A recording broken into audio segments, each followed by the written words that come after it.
This is Defenders TV Podcast, episode 167, about Luke Cage, Season 2, episode 11, The Creator. You think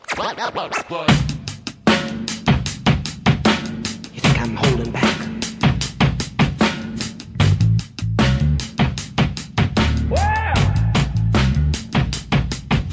You think I'm holding back?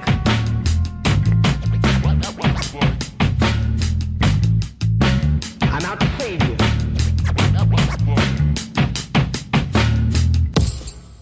Welcome back, fellow Defenders, to episode 167, and we are looking at The Creator, episode 11 of season 2 of Luke Cage. The creator of what? Bushmaster? Definitely. What a great episode, and I cannot wait to review it. I am one of your reviewing hosts, John. And I'm your other reviewing host, Derek. Unfortunately, Chris is still unable to join us for this episode, but he will be back for the last 2 episodes of Luke Cage Season 2. This is going to be a good one to talk about. Looking forward to it. But remember, if you want to subscribe to the podcast, go over to our website at defenderstvpodcast.com and you can pick up a podcast app of your choice to subscribe to the podcast. We'll be finishing up our Luke Cage coverage with episode 13 of season 2 of Luke Cage. So if you're on iTunes and have subscribed just to our Luke Cage on Defenders TV podcast over there, make sure you go and subscribe to the main feed over on Defenders TV podcast, where we'll be covering Iron Fist in the future, which is hopefully coming out later on this year. We've had it confirmed that it's coming out in 2018, but as we record right now, the date hasn't been revealed. It'll be revealed at San Diego Comic-Con this weekend. In fact, today, as we're recording, the panel for Iron Fist is going to be on, but we don't have it just yet. We don't have the date just yet. And by the magic of technology, we now do have the release date for Iron Fist Season 2.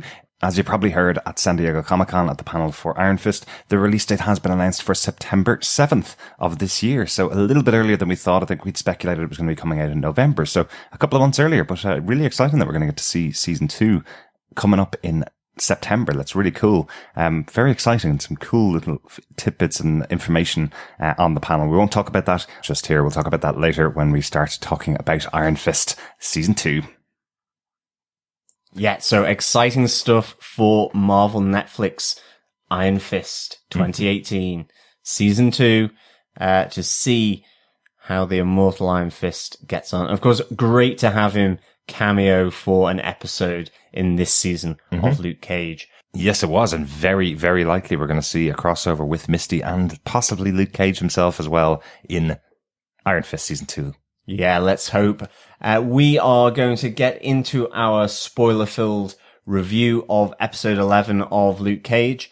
But before we do, a quick reminder that if you're interested in Wolverine The Long Night, you can head on over to stitcher.com/premium and use the Defenders promo code. Please just type in Defenders and you get a month of Stitcher Premium free.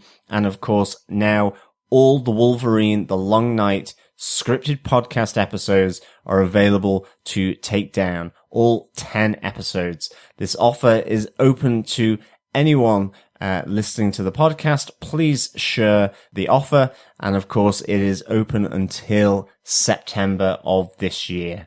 So we highly recommend this scripted podcast from Marvel. A very good investigative storyline with Wolverine, who is played by Richard Armitage. So definitely head on over to stitcher.com/premium. Yes, go check it out. Available up until September 2018, in case you're listening in a later year as well. As some of our listeners are going back through our schedule of programming, going back through the years. Hopefully we'll have another offer coming up for you after that one expires at the end of September.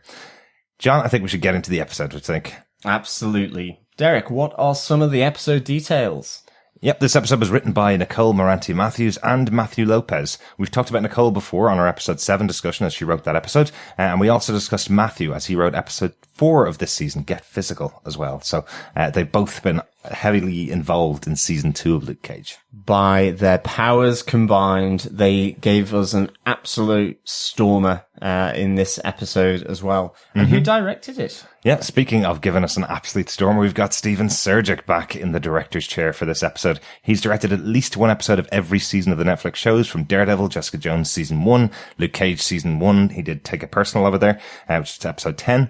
He's also directed episodes of Iron Fist, The Defenders, and Punisher. The only show he hasn't directed on was Jessica Jones season 2 because of the choice to have all female directors for season 2 of Jessica Jones. But he's back again for season 2 of Luke Cage. Yeah, great to have Steven Surgic back. Really, really great having his eye and input for Luke Cage season 2. Absolutely. He also directed an episode of Lost in Space this year, the new reboot.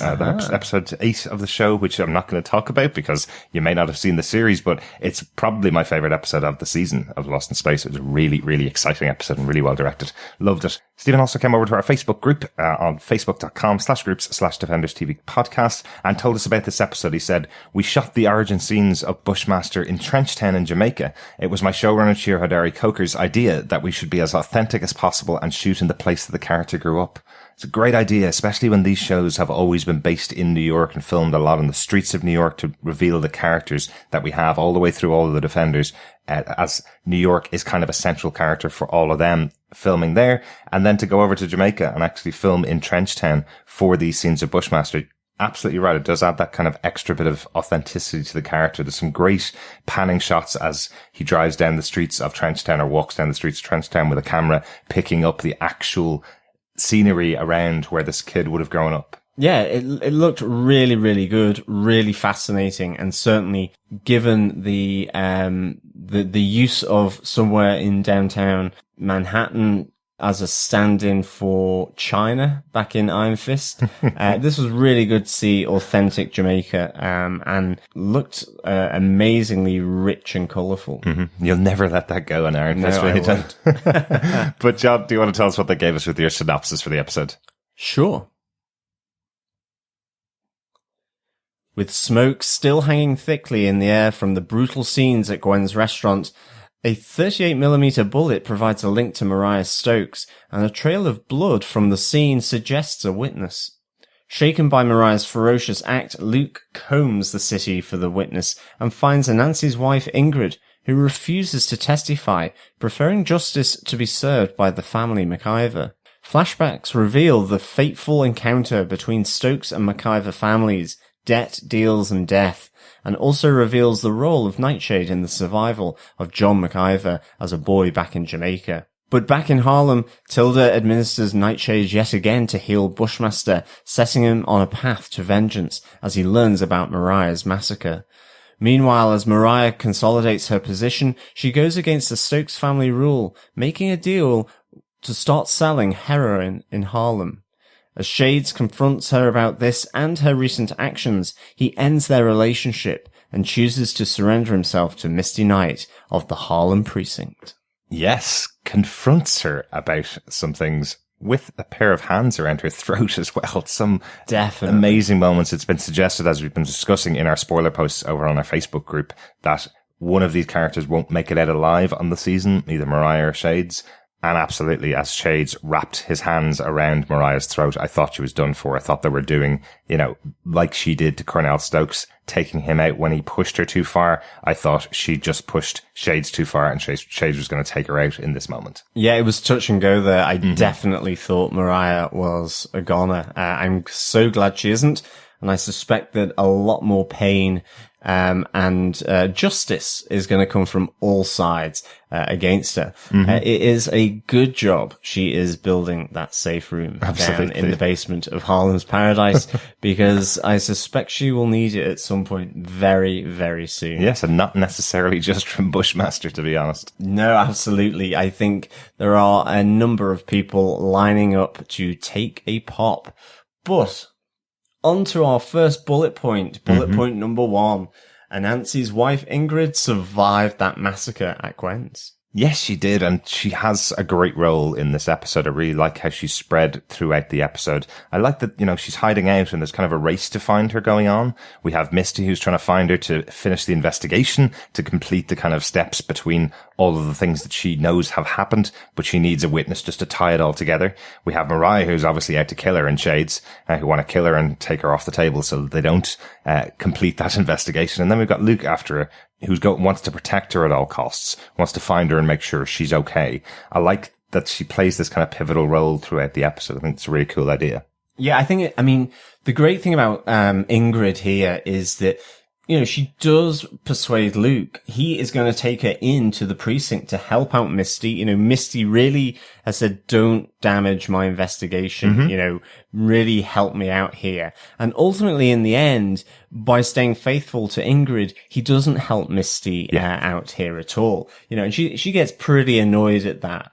But I like as well here with Ingrid, it is that narrative, and we have it a few times here where, these parallels between Luke and John McIver, are kind of brought out, that they look to protect their own and so on. But at the same time, some of those subtle or maybe not so subtle differences between these two, also play out, specifically, I think, from Luke, who's really kind of going, I'm nothing like this guy. Yeah. I think he makes reference to the fact that he would never put his loved ones in harm's way, for example, which he thinks is what Bushmaster has done in this case, and especially with what's happened at Gwen's restaurant. But I think as well, even just with Ingrid talking about, she can see the anger in Luke's eyes, that pent up anger, that frustration, and that John has that as well, but he releases his, whereas Luke keeps his tightly, inside, and she goes, that is far more dangerous. So some really nice insights, I think, from Ingrid into Luke Cage, and these parallels between Luke Cage and Bushmaster as well. I really enjoyed those, actually. Yeah, I wish he'd learned a little bit more from Danny when he was around, telling him to focus his chi and telling him to lose that anger, because it seems like it's still there. From the first moment of this episode, we see him completely freaking out when he gets to Gwen's restaurant and sees the damage that Mariah's done. You see, he just wants to kill Mariah. He says, I should have let her burn, to Misty. So he's definitely kind of losing it still. He hasn't learnt the lessons he needs to learn from Danny yet. I think there might be another visit on the cards potentially in season 2 of Iron Fist. Yeah, Luke is pretty angry here. He also says that I should have snapped her neck, So, and there is a wonderful moment from Misty where she goes, you're bulletproof, you're not clairvoyant. How are you to know? But it is just the shocking scenes at Gwen's with all this death, and quite frankly, this, total death, or, no mercy being shown, no quarter given. Yeah, absolutely. Again, wonderful scenes, and wonderfully recreating the scene with Misty in the background, watching what's going on, seeing it from a different perspective than we saw it in the last episode. I thought it was really well shot and really well put together for this time. I love the way they're using her investigative abilities this season. I think they're far better than they were in season 1, but that just comes from experience and showing them a few times and showing the different way that it all builds up. I think it was really, really good in this episode. But we also see, as he hears the story from Ingrid and decides to protect her and bring her out under cover of the Caribbean parade, we do see that Shades pops up and grabs her, but can't kill her. This is one of the things that we hear from Shades a couple of times, that he's not willing to kill innocents. He's willing to do what's required to be done within the underworld of Harlem, which is really cool. I think that's his way. He's willing to do anything. But when it comes to killing an innocent, especially someone whose entire family and business has just been destroyed the previous night, it looks like he completely backs off from that and realizes this is a path he can't follow Mariah down. Yeah, it certainly begins to expose the fault lines here between Mariah and Shades, and we'll come to that a bit later on in that sense. But certainly, we see his hands shaking as he washes them. And then I think the other great thing about this moment where he tracks Ingrid down is, he has the gun in her face, but he just can't kill her. He has these flashbacks to him killing Comanche. Yeah. And that's what stays his hand here. You know, all this becomes intertwined. And I love how, that murder of his lover, his friend, his brother, how that comes to play out still, for Shades. And as you say, yes, it is that he will do anything to protect the interests and if they are harmed, but ultimately, there is a code on the streets and you follow that code and the rules. And it's if they're broken, they're the people you go after in this business, not innocent bystanders. So yeah, really, nice. I think just having that additional context with Shades and the flashback, because it really plays out between him and Mariah at Harlem's Paradise then. Mm-hmm. Yeah, which we'll talk about later on. But let's go on to bullet point number 2, John, because this episode is kind of framed really well with the traditional now Netflix Marvel flashback. We have had one in season 1 of Luke Cage, and we've had one in pretty much every show that we've had so far. There's been a flashback that's told us more about the story of the background characters. This time we see the creation of Bushmaster, the real kind of setup and where he came from. I thought it was lovely done. Really, really well done. Our point number 2 is Mama Mabel pays a visit to Jamaica. I love that they brought in Mama Mabel, Pistol Pete. We have a young Mariah, pressing her luck with a young John McIver who don't recognize each other. She just tells him to get her a drink immediately, kind of thing, as if, she's the greatest thing in the world. This is effectively her, the other side of the people that she's come to visit, and he's supposed to be waiting on her hand and foot. So, nothing's really changed with Mariah's attitude to anybody else. No, exactly. A young Ben Donovan as well. Yes. Really nice to have, Mama Mabel and Uncle Pete, the actors, back.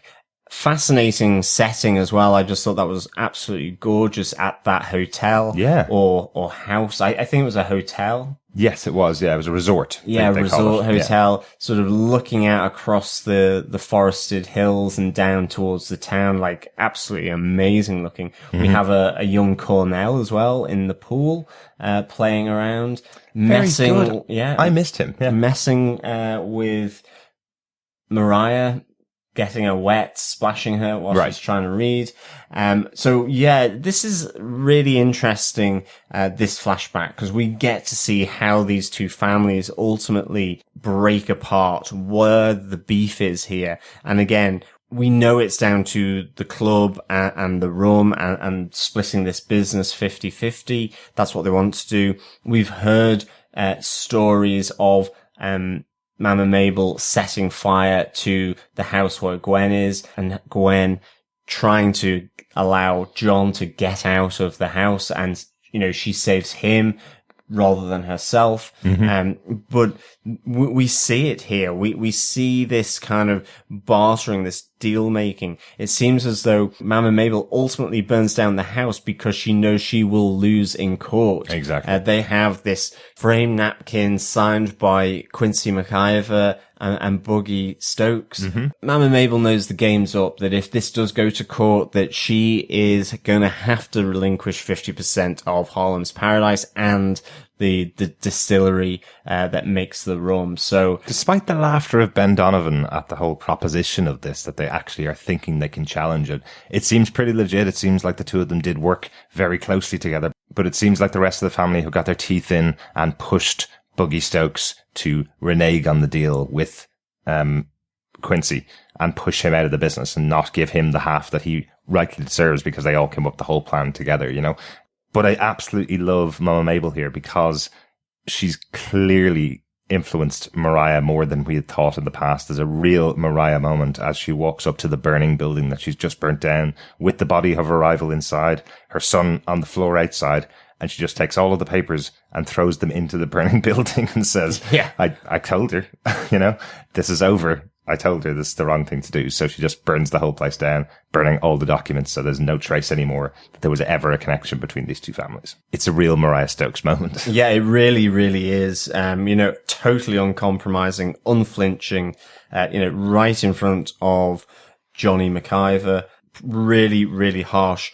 One of the other interesting things here as well is, she doesn't seem to have any affection for Jamaica, for the McIver family. You know, she says it was always Boogie that, liked it down here. I just thought there were far too many mosquitoes. But the great thing about this visit as well is she's joined by Uncle Pete, and we see Uncle Pete 2 years later come back to Jamaica. With, I think it was the gun, the 38mm revolver. Definitely. It's his gun. Remember, it's Pistol Pete's gun. And shoot 2 slugs into the stomach of John McIver. So it's really interesting because there's not really any explanation as to why that is, whether it's just that they realized that he saw everything. He knew that Mama Mabel was there, and so it was really just cleaning up those loose ends rather than doing it there at the time. They go back later. They're now in Trenchtown. And so here then we get to see that connection of John McIver with Nightshade, with Anansi, and also with Sherman as well. All these people there are kind of supporting John McIver. He's selling fruit at a market stall. And they're all kind of banding together, and then he gets shot. But Anansi takes him to a bushwoman, where she applies Nightshade to John McIver. And you get this sense that he's always had the strength. There's that really nice moment where she goes, "It doesn't heal, it reveals," as the bullets pop out of young John McIver. And I think it's really nice that, you know, what's mirrored back in Harlem is Bushmaster being treated by Tilda with the same Nightshade, as you see that shrapnel sort of withdraw out of his body. I love that shot. Yeah, really amazing. I love the makeup as well on Bushmaster, with all the cuts, the bruises, the red eyes. It's just so well done. The agony and the pain, you could really feel him going through that. And I loved how they mirrored the young and the older John McIver being treated with the Nightshade. Really, really good. It was really cool. Really, really cool. Loved that scene, the interplay between those two characters, back and forth between a young John McIver and a current John McIver, current Bushmaster, is really cool. I know you said that they didn't mention why Pistol Pete shot him 2 years later, but you do hear him saying, "This one's for Boogie. When you get to hell, tell them Boogie sent you." So it is confirmation that the reason why they do it is because they're closing up loose ends. It feels like potentially they went back to New York, had this discussion for the last 2 years going, why did we leave that kid alive? He's the last member of this family. If we leave him alive, he's going to come back, kind of thing. But you see, he's a street kid. He's selling the fruit on the street. He's not like he's having any kind of thoughts of any kind of aggression towards the family. That's what it feels like. Yeah, it doesn't seem to be that way. It seems as though if they had left him alone, this wouldn't have happened. But they went after him and it failed. And in the end, his strength became revealed, and he, you know, uses what's happened, including the death of his mum, to then really plot his way to revenge. Exactly. And I mean, just overall, I have to say the way the flashbacks were woven in and out of the current storyline, I just thought was really, really good. It just felt so natural. And you had different people telling different parts of it. I think, you know, at one point, the flashback is almost coming from Sherman. At another point, it's from Ingrid. And then it's just a nice moment, I think, of all these different flashbacks just weaving their way through this episode as a whole. And just creating the story of the creation of Bushmaster. Yeah, I thought it was really cool, really well done. Let's get on to bullet point number 3, John. Tilda curing Bushmaster. Because we've mentioned Bushmaster, let's talk about that section now, if that's all right. So we still see that she's under pressure from Sherman to force her to do this work. At the beginning, you see she's quite scared of what's happening, but she's also having a bit of a problem because she's treating him with the Nightshade, but doesn't know how he used the Nightshade to get his powers in the past. She's read the manual, I suppose, or the magic book, if you want to call it that, that he would have used to create the potion, but doesn't understand what exactly that little leap would have been and what happened in the past. So you hear her asking Sherman a few questions about, you know, can you tell me his medical history? How long have you known him? And he's saying, well, actually, this guy has always been strong. He's always been able to survive things that other kids in the village couldn't survive. There's a bit of an odd discussion about a vaccination that's been given to all of the kids in his class, and every other kid dies except for John McIver, and that's the moment they all knew it was true. It seems a bit like an anti-vaccination commentary, but a bit of an odd one there. But it's a moment to say that even though there may have been a tainted batch of vaccines given to these kids, he's survived because he's able to survive through that kind of pain and that kind of hurt on his body. Yeah, absolutely. And I mean, Tilda really doesn't understand or know the use of nightshade in the same way that the bushwoman who saved John McIver initially, she knows it helps him. She knows that there's this whole history of using it to heal, yes, and so on. But she talks about healing, whereas the bushwoman says that, it doesn't heal, it reveals. So again, she's still trying to figure out this particular recipe that she has come across through Bushmaster. As well, she's applying it directly on the wound, not like the bushwoman. I know you keep calling her the bushwoman, but I absolutely took that as Nancy's mother, because he calls her mother as he walks into the room, but it could just be that she's a mother of the local people. But I think he calls her mom or calls her mother when he walks in. There's just some narration. Yeah, no, I heard bushwoman mentioned by Sherman. Right. But as well, I did think it was Nancy's mum as well. So it could well be, absolutely. Certainly they know one another. And Nancy seems massively pleased when he sees this magic, this earthy magic working. So really good. Again, with Tilda curing Bushmaster, it is at this moment that Bushmaster and Sherman both find out about the massacre at Gwen's.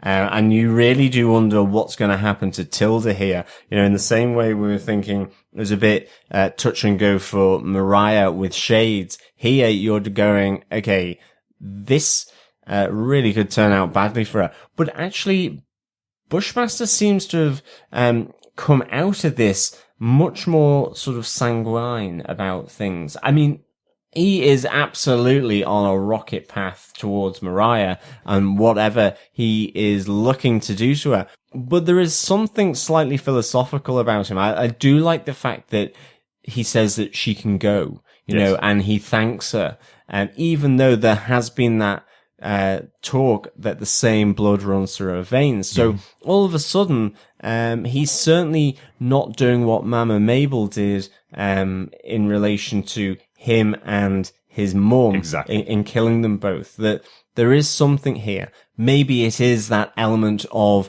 Bushmaster that is most like Luke Cage, that Ingrid has been talking about, that there is some kind of furnace about him at the end of the day. Absolutely. Or that just the shock of losing everyone in Gwen's has just really made him focus more on the person that has done that and not necessarily their relatives.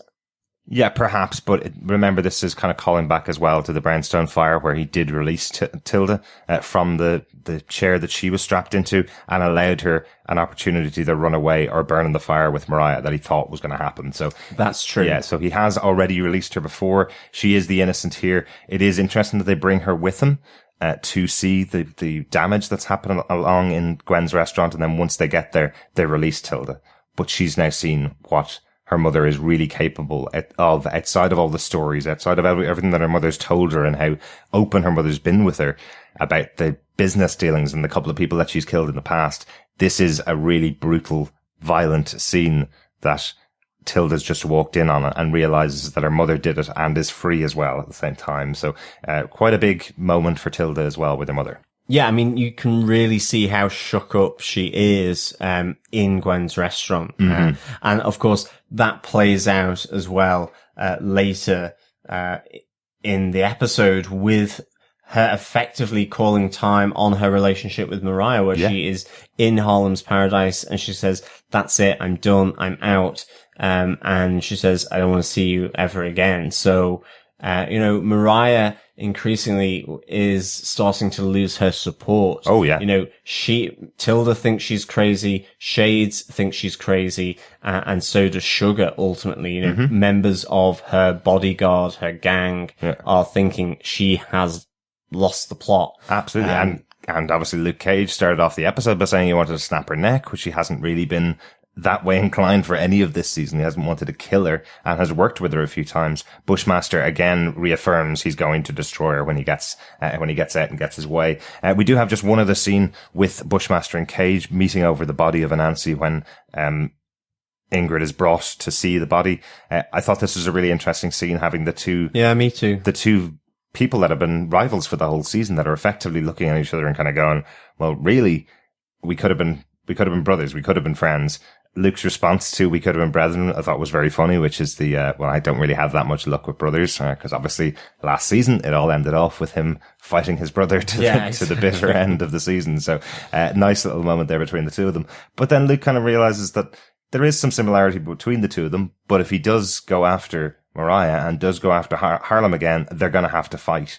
And there seems to be a little bit of regret between the two of them. You see, yeah, definitely. Yeah, you see. I think that's what was so good about this meeting up at the morgue. You know, you have Ingrid absolutely distraught over her dead husband's body, and you have this regretfulness between these two men who, again, recognize similarities with one another, but know that there's also a difference, but that maybe another time, another place, they would have been partners, friends, or brothers, as Bushmaster says. And I think that regretfulness, it's slightly melancholic as well. I really like that. It's a great way of treating the hero of this season in terms of Luke Cage, with at least the perceived villain of this piece, at least up until when Mariah starts going crazy. You know, you are there thinking this is the rival to Luke, and all of a sudden it's just pared back in such a nice way of these two grown men reflecting on missed opportunities, their anger, and a regretful sense of remorse to some extent. Yes, absolutely. And Luke even gives him the option. He tells him he can just walk out of there and go and get out of Harlem, and then nothing else will happen. But if they meet again, that's it. That will be the last time they meet. Bushmaster reciprocates, of course, and says, "I'm really not looking forward to killing you, Luke." That's still a threat. He's still saying he's going to kill him. But I do like the idea that they've kind of made this little bridge between the two of them. Yeah, definitely.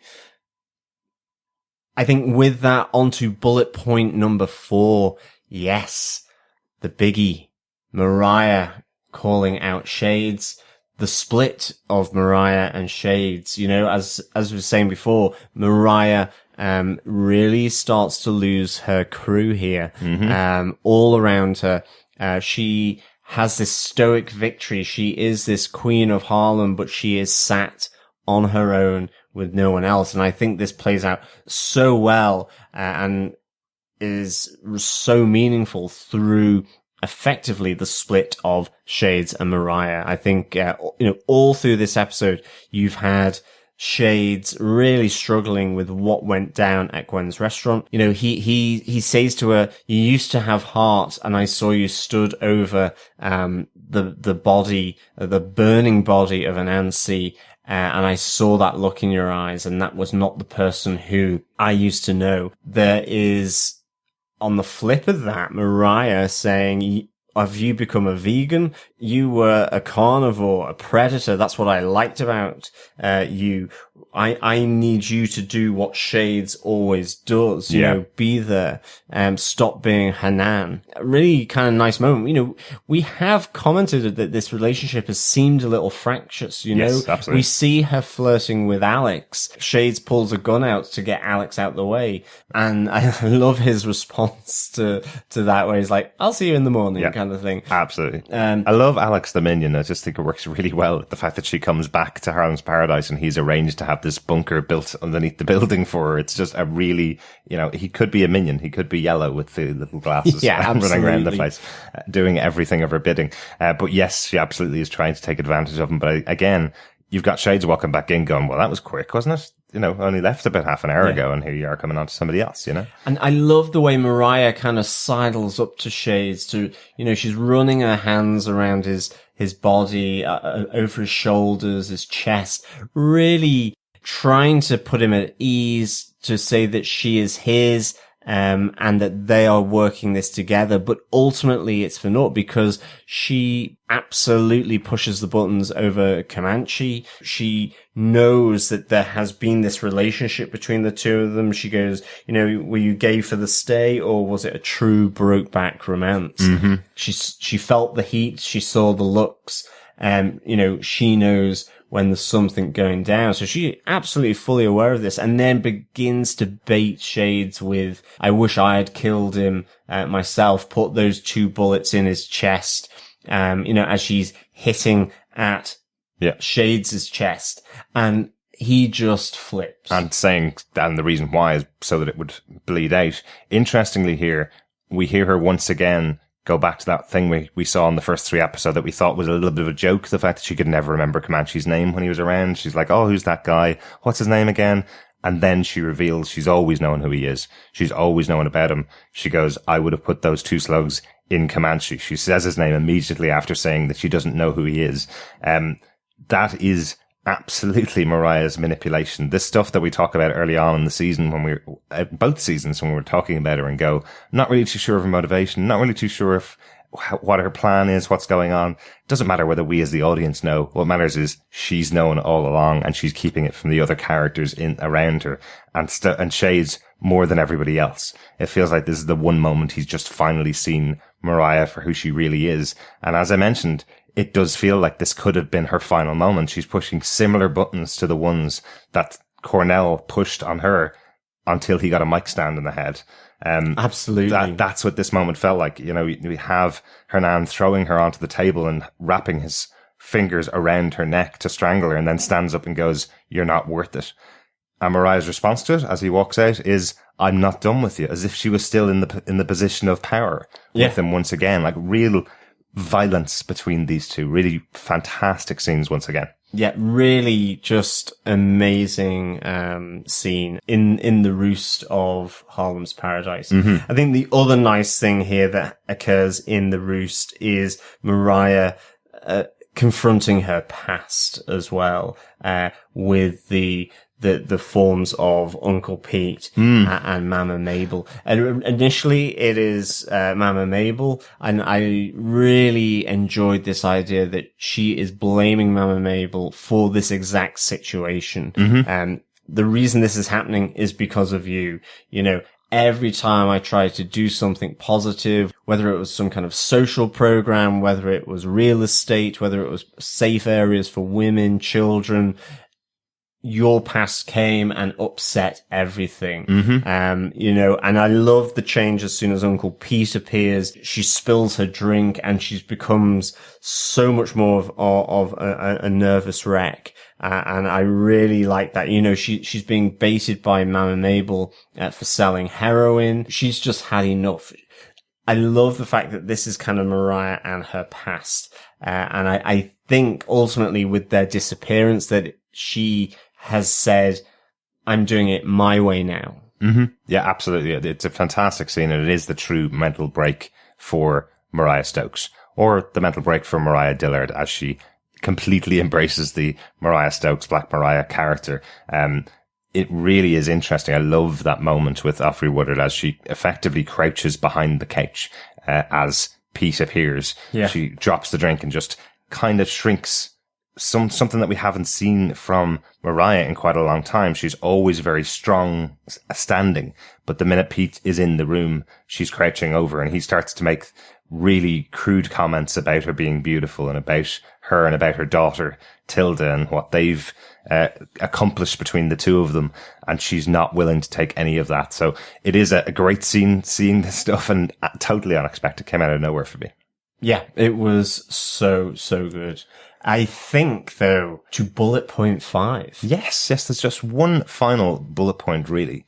And it's obviously that the investigation has been going on for Misty throughout this episode, trying to connect the dots between everything that happened in Gwen's restaurant, the killing of Anansi, and the killing of all the other people that are in there. But she gets some help out of a new area. We do find out that Misty's done a great job connecting the dots all the way through all the murders from Pistol Pete through to Anansi, using the bullet that she found at Gwen's restaurant. But she gets a bit of help out from left field as Shades walks into view and effectively hands himself over to her and says he's there to take down Mariah. Yeah, so, I mean, just such a nice little twist towards the end here. You know, you see Shades leaving Mariah's office. You're kind of like going, okay, is he going to put himself in direct kind of competition with her now, or he's going to go to Bushmaster's side, or join another gang, or form his own, and instead he goes to Misty. I love that Misty's kind of a little kind of edgy when he first arrives, and he's like, no, I'm not here for that, and he allows her simply to cuff her. And yes, you know, if Misty had done some great groundwork with that 38mm, and I loved her going through that sort of line of investigation with this unique bullet trace that's kind of left from the bullets after they've been fired from that gun. She gets the cherry on top with Hanan coming to give himself over. Yeah, exactly. But as bullet point 5 is called everyone's turning, there is another person, Sugar, turning himself into Luke as well. Quite interesting that he didn't go to the police. But the reason he didn't, he says, it's because Harlem doesn't need a sheriff anymore. And Luke responds with, it needs a king. So it looks like Luke is under the understanding that potentially the only way to fix Harlem is to become its ruler, which is a very interesting position for Luke Cage to be thinking. Yeah, I mean, it's a nice turn of phrase to say Harlem needs a king. So what's happening here? Is Luke going to kind of form as a non-violent gang in a sense, to crush the other gangs? Yeah, a protective gang, almost a bit like Hell's Angels type things or something like that. Right. Or is he going to take over Harlem's paradise, use it for good rather than a base of evil? Everybody wants that music playing. Yeah, exactly. So really interesting. And I'm most intrigued as to how this will turn out, to be honest. I like this idea that Sugar is is he just going to be his bodyguard and protector, keep the peace, make sure that he's the first line of defense for Luke. So yeah, I find this really intriguing because I'm not entirely sure what's going to happen. Is that phrase, Harlem needs a king, coming from Luke? Is that just a nice tie-in with the notion of what Mariah has been saying, that Harlem needs a queen? Or is it going to lead to something more than this? So I'm really intrigued to see what happens here, because that is the thing that I'm just not sure about. And I really like that was kind of the closing part of this episode. Absolutely. And I think the other thing just to remember as well is that, and Tilda has turned from Mariah as well. Yes. She's the third person who has turned, as we mentioned before. She wants no more dealings with her mother. She's seen too much, knows too much. And again, does that mean we kind of won't really see Tilda Johnson here now for the remaining episodes? Or is there going to be an alignment from Tilda somewhere else, maybe with Luke or with Bushmaster? I kind of think that after hearing the full story from Bushmaster about who he is and where he came from and what his purpose is, and the fact that he needs her as well to kind of administer these drugs for him and not kill him, I kind of think there might be an alignment there with Tilda and Bushmaster. Not the way that we were thinking earlier on in the season, or that Chris was thinking earlier on in the season, that she was bad and she was going to be a bad guy by the end of the season. Once again, the Netflix shows show that we have complex characters here. They're not necessarily good or bad. There are a lot of shades of grey in here. So her aligning herself to Bushmaster doesn't necessarily mean she's going to become the villain Nightshade. Yeah, exactly. No big notes really on this episode. Just one thing I wanted to point out now that we've gotten the actual creation of Bushmaster. Just wanted to quickly refer to his comic book origins. They are very different. He is connected to the same doctor that created Luke Cage.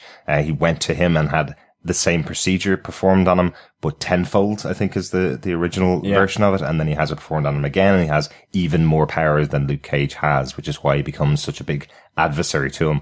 But they've really left that to the side completely. and have him connected with Nightshade to how he gets his powers, and that's how they're bringing in Tilda into the storyline. So quite a good choice, actually. Like the comic books. Yeah, it's a really nice choice, actually. Yeah, like the comic book's obviously written in the 70s, and they're very simplistic versions of the creation of these characters, and they kind of tell them in one issue, and then they go off and just have them battle for 5 or 6 issues afterwards. So, and he was first showed up in an Iron Fist comic as well. That's correct. Yeah, that's correct. So, a nice little connection between Luke, Iron Fist, and Bushmaster, as well. The only note from me was I just really enjoyed Mariah Stokes talking about the biometric black James Bond shit as she's going into her new underground bunker, her panic room for when Bushmaster comes after her. And as I say, I think there will be a few others queuing up there. And again, Alex really pleased with himself. I really like Alex, and I hope that no matter what may happen to Mariah, I hope that he sticks around as well. Yes, either that or he finds another maniacal boss to be a minion to. I hear there's a few openings across 10. On that note, John, do you defend Luke Cage Season 2, Episode 11, The Creator? Yes, I do defend this episode. I give this 4.5 rum punches out of 5. Nice. I really enjoyed this. I loved the flashbacks. I loved how they interwove throughout this episode. I loved that Mariah just, with her actions, with embracing herself, has pushed away, members of her crew, her lover and partner in Shades, and now, of course, her daughter as well. And I mean, she's totally unapologetic for it. She's unrepenting. The sense of accomplishment when she's asked for the truth from Tilda, and she says to Tilda, I lit the match myself and shot him as well, so really, really good. Mm-hmm. I loved the moment where Luke and Bushmaster are together in the morgue. I think it's a really fascinating scene, actually. It kind of slightly reminiscent of when Daredevil and Fisk were together, talking about both wanting the same thing for their neighborhood. Just different ways of going about it. Now, whether Bushmaster turns out to maybe be far from that, like Fisk was in Daredevil, well, then we'll have to wait and find out. But I really like that kind of remorsefulness between these two men. And again, the investigation with Misty, just all really, really good. Again, really nice push through on these characters and this story, which I'm really intrigued. And that ending with Luke Cage saying there needs to be a king of Harlem, I'm really interested to see what he means by that, for sure. But with that, Derek, do you defend episode 11, The Creator? Yeah, absolutely defend this episode. Really, really good episode. And we're only 2 episodes left of the season as well. It really feels like the season has had no dip at all. No real moment where I've gone, oh, I don't really want to watch the next one of these. We've been watching them a lot faster than we probably have in the past. We're just under a month since it was released, and we're on episode 11. So we've probably done this the fastest we've done most of the season so far. And I can't wait for the next 2 episodes. I can't wait to talk about the next 2 episodes. There's lots of stuff going on in here. But this flashback episode, based in Jamaica as well. Fabulous scenery, fabulous stuff going on, and loved seeing all of these characters actually play together rather than just hearing what was happening between Gwen and Mabel, actually seeing them around a table with Ben Donovan laughing away, as he is accustomed to do when anybody proposes that one of his clients has done something wrong. I thought it was just fantastic to see a younger version of those characters as well. Really, really cool. Great episode. Really, really enjoyed it. Yeah, so a good old defend here. So, on to some feedback. Yes, we have some feedback in through our email address at feedback@defenderstvpodcast.com. You can also leave a voicemail for us for the end of the series. You can send us a voicemail through our website at defenderstvpodcast.com, where you can record up to 90 seconds of your thoughts. Our first piece of feedback is a piece of email from Lieutenant Floby, who says, "Hail, fellow defenders. Just finished listening to your review of episode 9. Chris's thoughts on Tilda not needing much of a push stuck out to me. As I thought about it, I began to wonder if she didn't see this as an opportunity. In her conversation with Luke, she said if she knew how the ingredients were used, or if she could get a sample of Bushmaster's blood, she may be able to counteract the effect. Perhaps with a gun to her head, she sees that she can make the best of a bad situation and get the information she needs. Anyway, really enjoying this season. Keep up the great work. Thanks, Floby. That's a really interesting idea. Yeah, thank you so much, Floby. Really, really good idea. I think one other aspect as well that you kind of bring out here is the fact that in some ways we're all rooting for Luke and Mariah to stop Bushmaster here, you know, in that way of Tilda might be able to find some way of reversing his powers or neutralizing him. And actually now as well, with what has transpired, she needs to make him stronger, or, you know, you're really not digging Mariah because it's all been totally upended. Yeah, absolutely. Really interesting though. I wonder, did she get a sample of his blood while she was treating him in this episode? That'd be interesting to see. Well, there were lots of bloody rags to the nightshade, so she could very well have done. That actually will be really, really interesting. Yeah, let's see if we can find out in episode 12 or 13. Episode 9 was obviously a favourite of the fellow defenders as much as it was of ours, because we also got a bit of feedback from Jamie Young over in our Facebook group about it. John, do you want to take this one? Yeah, Jamie Young says, wow, Alfred Woodard deserves the acting awards for this episode. I thought Ridenour was going to be Tilda's father. I'm stunned. I appreciated Luke and Misty's argument about giving Mariah a plea deal. It was a sad but true reminder of how complicated justice can be. I sympathized with both sides of the argument. Mm-hmm. I officially love James Lucas now. So sad about Reggie Carthy. I wonder if they will recast him for season 3. Yeah, it was so sad to hear about his death as well. And given that he had just fitted in so nicely with Luke Cage here. It'll be interesting to see whether the character comes back for a season 3. But yeah, he has done such a nice bit of work in portraying Luke's father here. Yeah, I can't see how you'd recast him. I kind of think that if they're going to use the character again, it would have to be in flashbacks. There was a bit of a discussion with Jamie and Jeff Childs over on the Facebook group as well, where Jeff was suggesting maybe they'll have Luke dealing with losing his father next season. That could be part of season 3. And I think that makes a lot of sense. It's really sad that Reggie Cathay passed away. He's done such a good job on this show, and it does really add an extra kind of tinge of sadness to a lot of the scenes where himself and Luke are connecting. Yeah, definitely. Jamie goes on to say, so glad we got to see more of Bushmaster's fighting style outside of the pharmaceuticals lab. I like that he no longer sees Luke as his enemy, which kind of means they're on the same side. Gotta love these sympathetic antagonists. I almost feel bad for hoping Bushmaster succeeds, provided Tilda can heal him. One more thought about Mariah. Watching her go from slightly sketchy politician to true supervillain is a thrill. I laughed with glee when she picked up that rifle and started shooting. Black Mariah is here. Absolutely. So good, in this where she does that. And I think ultimately this is the moment of that change, from where maybe you were rooting for her at least to be protected from Bushmaster, whereas now you're kind of thinking she deserves everything she gets. But, you know, we've said all along, she is the true villain of Luke Cage from season 1 to season 2. You know, and she has truly put on the hat and stepped out into the light. Absolutely. And as you say, Jamie, she deserves all of the acting awards. So sad she didn't get nominated for an Emmy for her performance on this show. I think just the timing of when Luke Cage came out, it was too late for them to submit it this year. And unfortunately, I think for next year, it's going to be too far gone past to submit it for next year. But she absolutely deserves an award for her performance in the show. This just in, a little bit of extra feedback from Bob Phillips on episode 10. He says, Danny's back. So happy to see him and looking much, much better than he did in his own show. The romantic trip to the top of the mountain and playful tussle was lovely. And the greenhouse fight, especially patty cake, was amazing. And to top it off with a romantic meal together. Perfect day. Yes, absolutely.